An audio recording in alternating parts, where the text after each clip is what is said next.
that being said, you never knew or could foresee what he was doing in his bedroom. And when people are silenced, there's no way for you to know. And that's why it's so important you understand. There were about 13 people who knew or should have known, as listed by the civil case. However, even that's going to be a drop in the bucket, because how can you really know what's going on in somebody's bedroom or in his Bahamas compound, which most of this abuse happened in the Bahamas, just so you know. This was just Toronto's version that qualified. So we are dealing with a systematic monster who used his business talents for evil, to prey on others, and it's a very good thing that justice was served here, and I hope everyone who's affected by this has a sigh of relief, and also those who are affected by sex crimes to understand that, please, it is okay to come forward. I know it's such a difficult thing.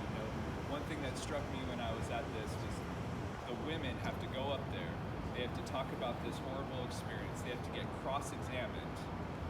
And meanwhile, he got to go up there, speak about his life and his accomplishments, yet we weren't told that there were all these other people who had come forward.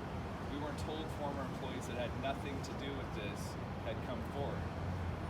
These women were called gold diggers, by a lawyer who is lining his pockets to, as Shannon also had mentioned to me, but it's reality. They were called gold diggers by a lawyer who's lining his pockets to get this predator back on the streets. Who was the gold digger there? I don't think it was the women. The civil suit played a vital role, and you have a right to participate in the civil suit. I believe it was 4 out of 5 were in the civil suit. If that civil suit didn't come, this case wouldn't be here today, because it gave folks an opportunity to contact a lawyer and to understand that they weren't alone, and to not feel that fear of being sued, which is a very real thing, especially when these predators target people they know don't have the financial means, or they know they have a troubled background. They're very systematic in their abuse.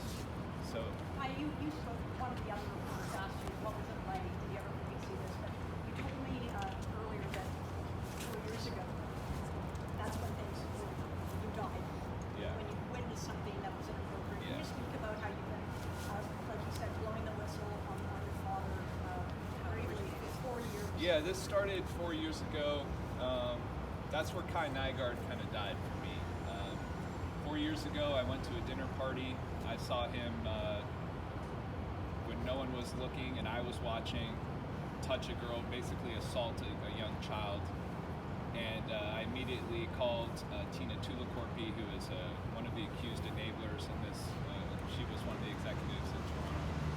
And it went nowhere. I just basically was called by him, and then I was attacked and told that I was mentally unwell and all these things.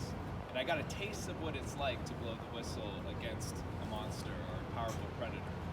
You're discredited. That's the number one thing they try to do, is to discredit you. And then once that civil suit came out, all of a sudden these floodgates of information opened up, and I started to receive more information. I received information from one of his friends, which led me to believe that he was actively doing this even after the civil suit had occurred. That's information that people don't understand.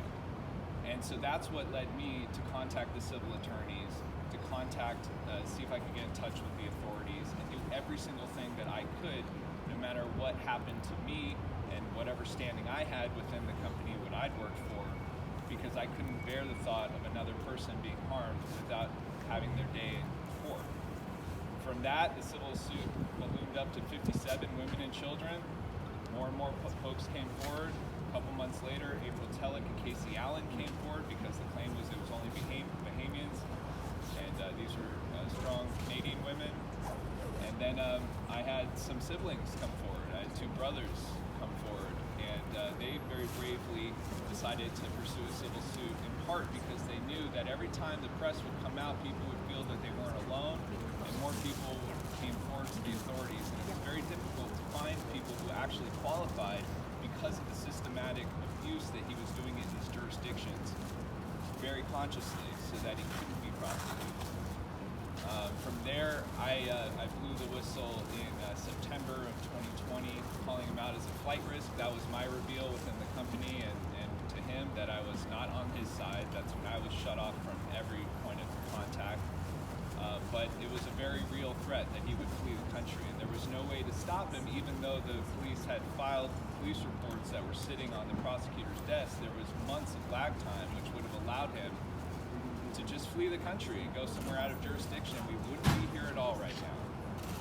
Then I participated in a podcast and documentaries before he was arrested, Evil by Design and Unseemly, blowing the whistle some more, and then he was arrested. And then what we've done now, working with an organization called Child USA, we've developed legislation that will close that jurisdiction loophole for the USA, and we want to bring that to Canada as well, so that we can offer more protections for Canadians overseas who are abused. If they bring back credible evidence, they should be able to use it here instead of have it just be put on these other countries who might have unstable governments.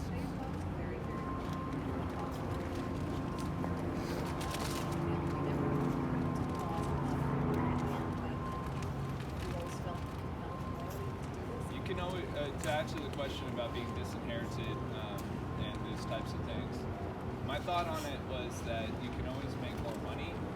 You cannot restore lost innocence. And I'd like to leave this world with a clear conscience.